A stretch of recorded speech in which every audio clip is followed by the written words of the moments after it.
Thank you, Professor Chairman. Actually, I prepared a presentation for 20 minutes, but I will try to get it done between 10 to 15 minutes.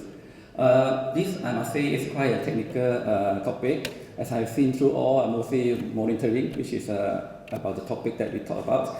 But I hope that this one will give you a new insight to the tools that how we develop tools to improve water quality monitoring.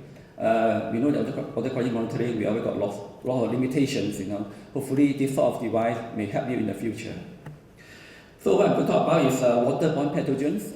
As you see this morning, GOAL3 actually compared waterborne diseases. So if you have a good device to monitor this, it definitely will help to solve the problem.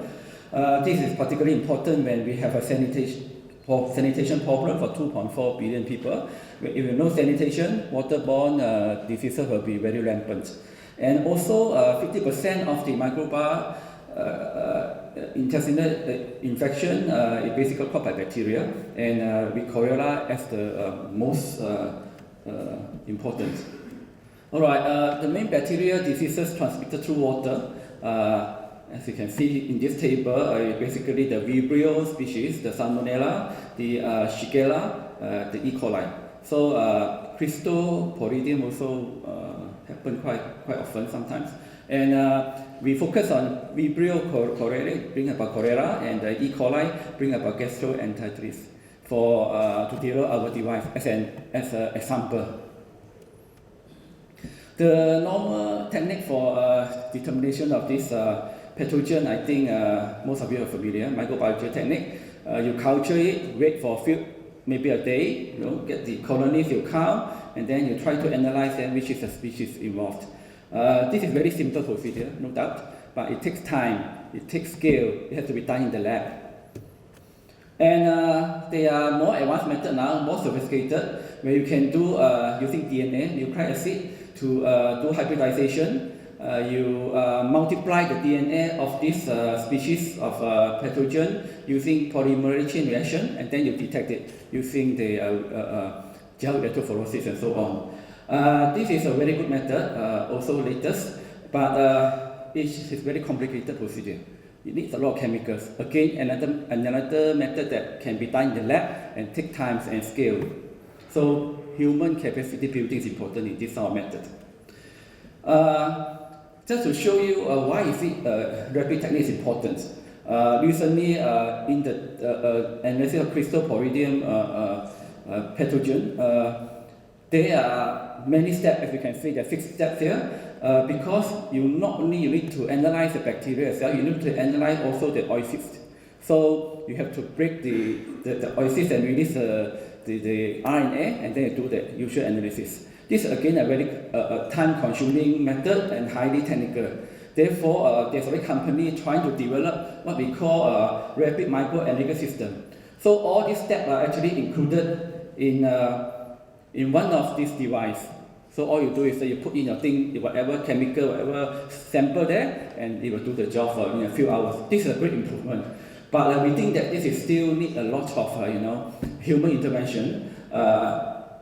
It may not be able to bring to the field for analysis as well. Therefore, we move on. We are trying to explore a technology called biosensor.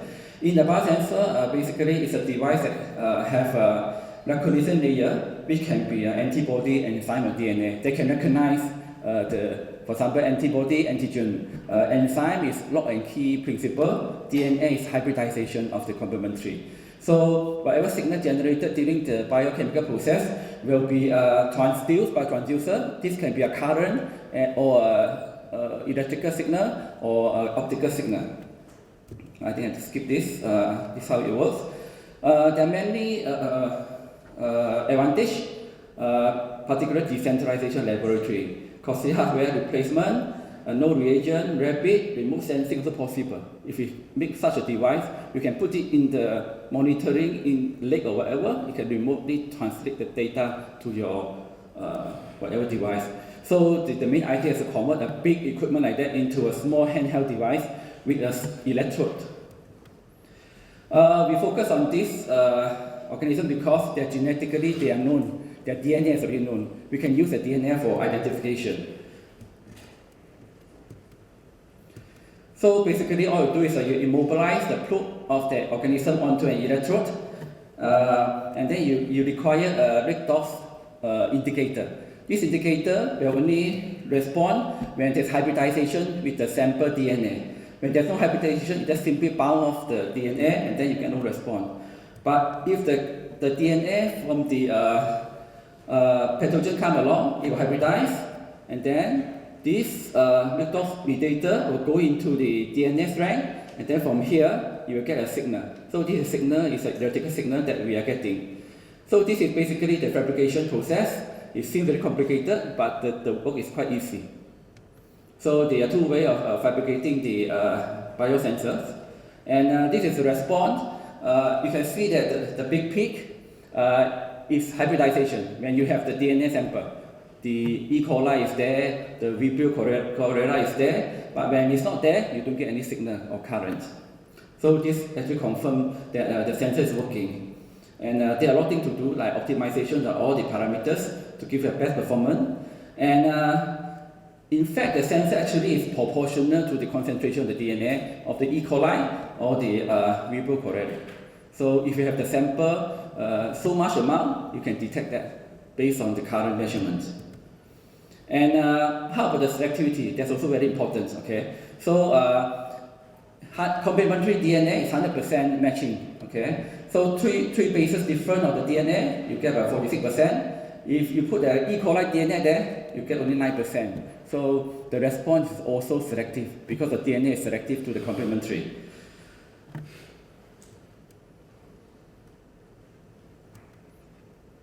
Another important characteristic of the biosensor is that it must have a long-term storage stability. You don't use it today, tomorrow cannot use, you know. You have to bring to a field, maybe you go on the field trip of 1 month, 2 months. So at least the sensor that you have should be able to do the job for the next few months. So we tested it, it should be stable up to at least 1 to 2 months. It can be usable if you keep in your fieldwork kit. And this is, we validated the sensor by comparing it with the plate culture method. If you use real water, we found that actually we can detect E. coli, the fecal E. coli, and then the culture method also show there are colonies there. But if you look at tap water and bottled drinking water, we don't detect, the current is very low, we don't detect any DNA. Then you culture this sample, you don't get any colony of the bacteria. Similarly with seawater, we found some DNA and also we culture, we found some E. coli cell as well. So this is validating that the biosensor actually can be used in the field. Similarly with the Vibrio cholerae biosensor, and for the Vibrio cholerae strain, they all positive response. They give you from 50 to about 100% response. But if you put in the DNA of the extract DNA from other species of bacteria, you get very low response, only about 10%. Okay, so again, this shows that actually they can respond to different type of bacteria.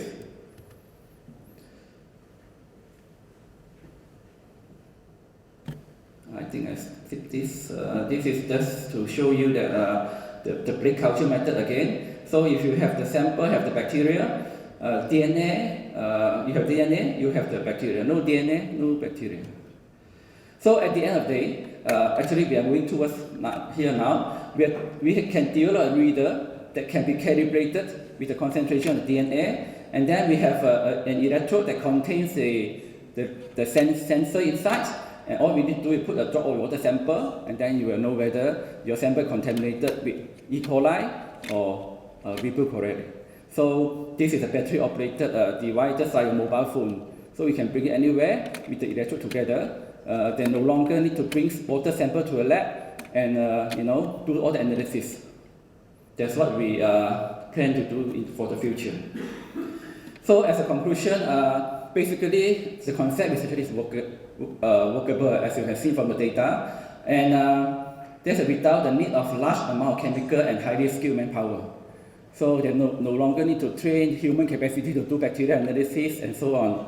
The use of such analytical device should assist in rapid water quality monitoring program especially for pathogen organism, and suitable for fast screening. At least if you cannot detect the actual amount, you can screen, okay, whether the bacteria is there or not, or the pathogen is there or not. And because the DNA method, it can actually confirm whether whatever you get is this E. coli, a Coridae, or Cryptosporidium. Because it's a platform technology using DNA, I presume any pathogen, you have the DNA sequence, you can use this method. So I'm ending my talk now by showing my appreciation to the UNESCO for inviting me and sponsor my trip here to present this. And I also very much want to thank Professor Minoru Yoneda and also financial support from my Malaysian Minister of Science and Technology.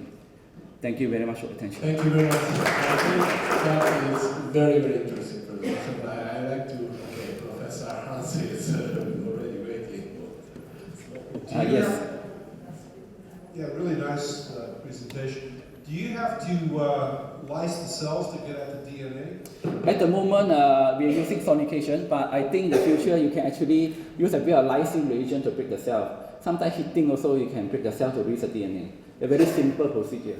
So in your slide where you showed a drop of water, Yes, that probably already lies with the reagent. Yeah. so you have to have some sort of lysis. Yeah, if you don't want, you can heat up the sample Okay. to break the cell. I think it's a really important contribution, but you raised the issue previously of viable versus non-viable organisms, and that's particularly important in water treatment plants. Can it tell the difference between a viable organism and a non-viable if you're only doing the DNA? Yes, what you mean is that some is the bacteria is dead or alive, right? So normally dead bacteria, the cell will decompose very fast, the DNA will be broken up very quickly, degraded. So normally what we measure is likely to be the viable one, the live one, the DNA. But there's a chance, like I say, it may be measuring the dead bacteria as well, if it just died, you know. But we have to look at that issue also.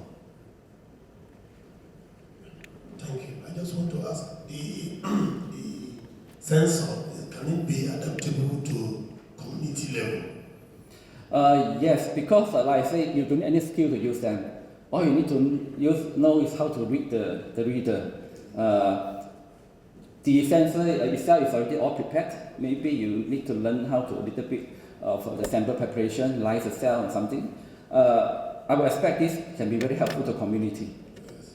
And can it be, is it available at large quantity? Or can you Well, there's one catch here. Actually, in lab, actually it looks very nice, but if you want large quantity, then we have to manufacture. Then the process has to go to the factory. Then we have to optimize everything. So hopefully, if they're successful, then this sort of device may be available for use in the future. But you have to sort out the problem of fabrication first. Okay. One question. Yeah. Last. Yeah, do you think that in the future it will be possible also to use this method for online monitoring? For what? For online monitoring. Will it be possible in the future? Migratory? For online monitoring. Online. Yes, because it's electrochemical. Online, we have to learn how to regenerate the sensor because it's a DNA. Once it's bind already, you have to break the binding again for the next sample. So online, at the moment, I think it may not be that easy. Okay, so thank you, Professor.